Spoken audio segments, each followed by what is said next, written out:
I lived in Los Angeles for 12 years, and LA is a good time. It was fun, but it got a little intense. It got a little exhausting. You know, everything's about social outrage now. You know, and everything's got to be some social thing. You know, like my buddy's like, "Do you want to go for a walk?" I'm like, "Yeah, I'd love to go for a walk." He's like, "For skin cancer awareness?" I'm like, "Outdoors?" I don't think he put together the irony of that. But he's like, "Yeah, dude." I'm like, "Yeah, of course I'll go for a walk with you, bud." And I wanted to become a very good walker. Because when you're walking for some sort of awareness, you got to really just impress people with how you're walking. Because I'm not just going to walk for awareness and not be good at it. I like to try hard at things. So I got myself a Fitbit from the Apple Store. You know, it's this little thing you put on your wrist, and it tells you how far you walked that day. And I forgot it was on my wrist. I masturbated. It turns out it takes me 1.2 miles to come. If I'm hydrated. Thanks. Anyway, because Halloween is always one of my favorite holidays, but now white people have to really overthink their costumes and make sure no one's going to get super sad. You know? Like this year I was going to go as a ghost with a pointy ghost hat.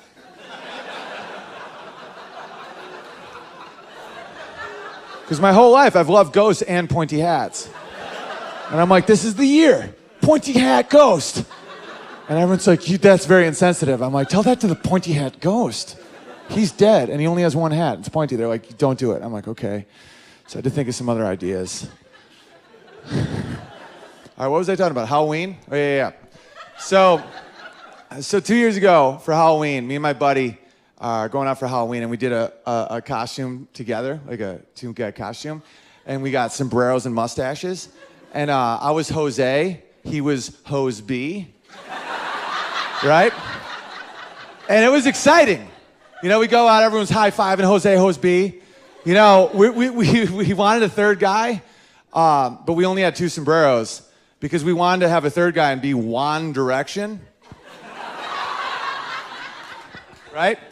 And everyone's high-fiving, we're having a great time. And then the same dude that had me do the skin cancer awareness walk is like eyeballing me. And I'm like, what's wrong with this guy? And he comes over and he's like, excuse me. And I'm like, you talking to Jose or Hose B? Because we're in character. And he's like, I'm talking to you, Owen. And at that point, I know I'm in trouble, you know? I'm like, what's wrong, little man? I didn't mean that condescendingly. Little guys take that offensively sometimes. Like, no. I'm like, sorry. What's wrong,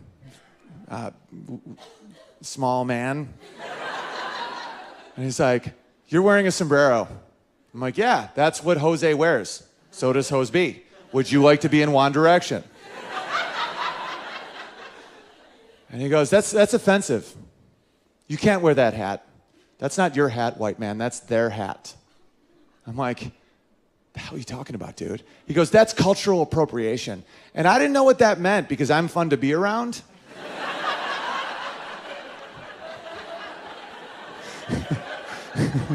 But I like learning new things. So I'm like, I looked up cultural appropriation, and it turns out what it means is when one culture adapts traits of another culture. You know, I always thought that was assimilation. I always thought that was a good thing. You know, when one culture's doing something good, it's like, I really like that. I'm going to pick up that too. And it's like, oh, no, wait, you can use this too. And I'm like, that's great. I thought that was the dream of humanity, you know, but not anymore. You know? But I look at him, and I was thinking about his life, and I'm like, but you drive a Subaru. That's a lesbian's car. You've appropriated the lesbian machine. He's like, that's not funny. I'm like, I'm literally not trying to be funny.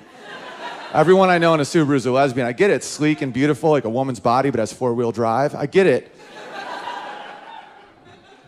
But you kind of took it from the lesbians. He's like, take off the hat. I go, what? And I'm here to make people happy, but I'm not going to be a liar. I'm a comedian for a living. I like to make people smile for my entire life. Like, I don't want to hurt people's feelings. That's not why I'm here, but I'm also not going to pretend to be somebody I'm not, right? So I think about it. I'm like, should I just take off the sombrero to make this little guy happy? And I'm like, no, I'm not. I'm going to stand up right now because if anybody needs this big sombrero, it's the whites. because we're white. And the sun is not our amigo. And I know England knows all about that. We have white skin. We need a big hat, right? And this is why life is so funny. This is why cultural appropriation is a good thing and a needed thing, because the whitest, pastiest people on the planet, historically, have the smallest hats. And I think we all know who I'm talking about. The Jews. Jews have almost no hat. It looks like a joke. It's called a yarmulke. It barely covers a small bald spot. It looks like a swim cap for kittens. But these people are very white, and then these Mexicans with this beautiful brown skin have this giant brim, and I'm thinking in my head, I'm like, what we need is to sit down Mexicans and Jews and have them agree to switch hats. And that is how we cure skin cancer. Thank you. Thank you very much. Think about how more effective that is than walking in a park.